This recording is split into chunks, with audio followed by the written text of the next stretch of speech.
வணக்கம். பக்தி ஒளி சேனல் நேயர்களுக்கு வணக்கம்.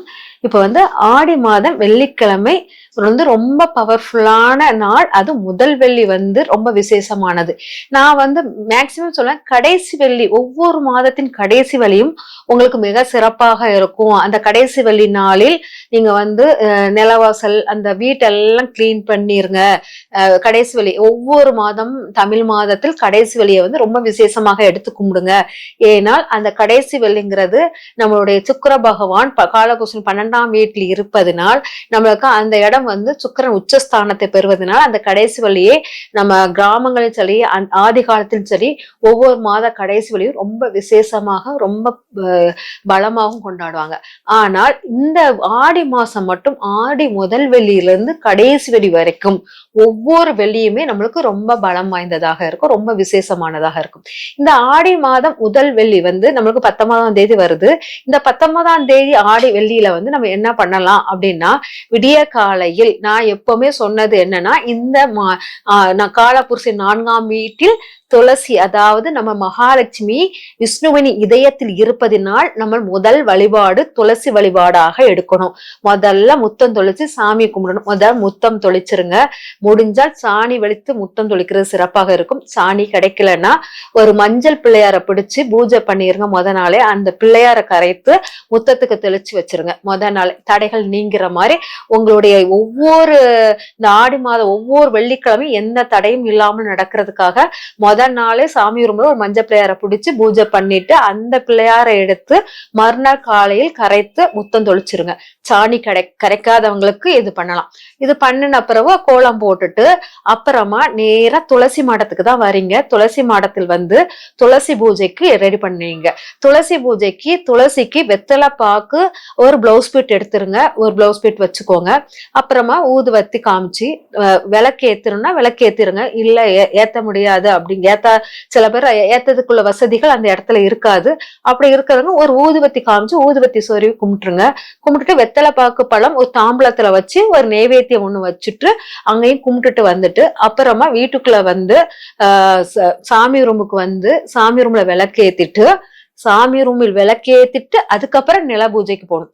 நிலவாசலுக்கு வாங்க. நிலவாசலில் ஒவ்வொரு வெள்ளிக்கிழமையும் நான் எல்லா இதுலயும் சொல்லியிருப்பேன், கடைசி வெள்ளி மட்டும் நிலவாசல நல்லா சுத்தம் பண்ணி கவனிங்க அப்படிமே. ஆனா ஆடி மாசத்தில் ஒவ்வொரு வெள்ளிக்கிழமையும் நிலவாசலில் மஞ்சள் மொழுகுதல் ரொம்ப முக்கியமானது. மஞ்சள் மொழுகி நல்ல மஞ்சள் வச்சு கும்பிட்டுட்டு துவாரக பாலர் அப்படிங்கிற பச்சரிசி கொஞ்சம் மஞ்சள் கலந்து ஒரு பச்சரிசியை துவாரக பாலராக 2 நிலவாசல் 2 பக்கமும் வச்சிருங்க. வச்சுட்டு அதுக்கு பிறகு நம்மளுடைய நிலவாசல் ஒரு தெய்வ தூபம் காமிக்கலாம். வெறும் ஊதுவத்தி காமிச்சிட்டு அப்புறம் வீட்டுக்குள்ள சாமி ரூம்ல ஏற்கனவே பூஜை பண்ணிட்டு தான் சாமி ரூம்ப கும்பிட்டுட்டு விளக்கேத்திட்டு தான் இதை பண்ணுவீங்க. அப்புறம் சாமி ரூம்ல பூஜை பண்றதுக்கு நைவேத்தியங்கள் எல்லாம் வச்சிருங்க. நைவேத்தியம் என்ன நைவேத்தியம்? இப்ப துளசி மாடத்துக்கு நைவேத்தியம் வைக்க சொல்றீங்க. நான் குளிச்சு முடிச்சுட்டு இதை பண்ணதான் சரியா இருக்கும், நைவேத்தியம் பண்ணதுக்கு நேரம் இல்லை அப்படின்னா முந்திரி எடுத்துக்கலாம், ட்ரை கிரேப்ஸ் எடுத்துக்கலாம். ஏதாச்சும் ஒரு உங்கள் வீட்டில் கல்கண்டையாச்சும் எடுத்து துளசி மாடத்துல வச்சு வழிபாடு பண்ணுங்க.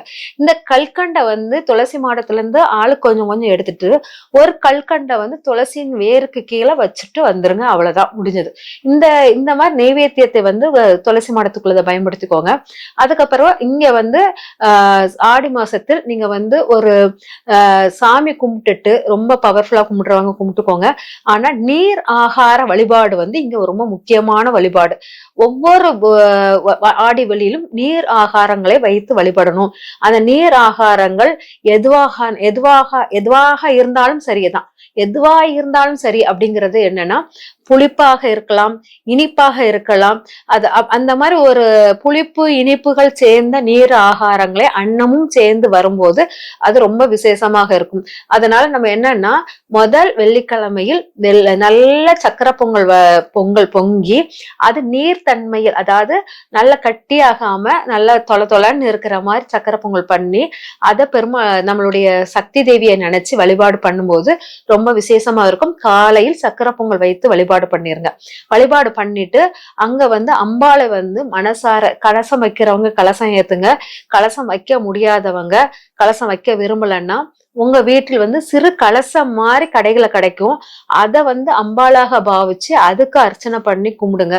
கும்பிட்டுட்டு ஆடி மாசத்தில் முதல் வெள்ளியில் அந்த ஒரு மரப்பலகையை எடுத்துக்கோங்க. அதை வந்து ஃபுல்லா நல்லா மஞ்சள் வச்சு தடவி அதுல வந்து கலசத்தை வைத்து வாழை இலை வைத்து கலசம் வைத்து அதுல அர்ச்சனை பூக்கள் போட்டு அர்ச்சனை பண்ணி பூஜை பண்ணுங்க. சுமங்கலி பெண்களை முதல் தடவை யார் வராங்களோ அதுதான் அந்த மாதத்துடைய உங்களுக்கு பலன்கள். ஆனால் சுமங்கலி பெண்களை வர வச்சு வெத்தலை பாக்கு பழம் கொடுக்கறதே பண்ணிக்கோங்க. அப்புறம் கோயிலுக்கு போய் அர்ச்சனை பண்ணிட்டு சாமியை பார்த்துட்டு ஈவினிங் நேரம் அதே மாதிரி வழிபாடு முறைகள். எப்பவுமே பெண்கள் கையில் கண்ணாடி வளையல் இந்த ஆடி மாதத்தில் இருக்கணும். அதான் கண்ணாடி நிறைந்து விளக்கேற்றுவது மிக சிறப்பாக இருக்கும். ஆனால் கண்ணாடி நிறைந்து விளக்கேற்றி அம்மனுக்கு வழிபாடு பண்ணுவது மிக மிக சிறப்பு. 3 அம்மன்களை வழிபாடுல எடுத்துக்கோங்க. 3 அம்மன் வழிபாடு வந்து ரொம்ப சிறப்பாக இருக்கும். இதே மாதிரி ஆடி வெள்ளியை சிறப்பாக கொண்டாட வாழ்த்துக்கள். நன்றி, வணக்கம்.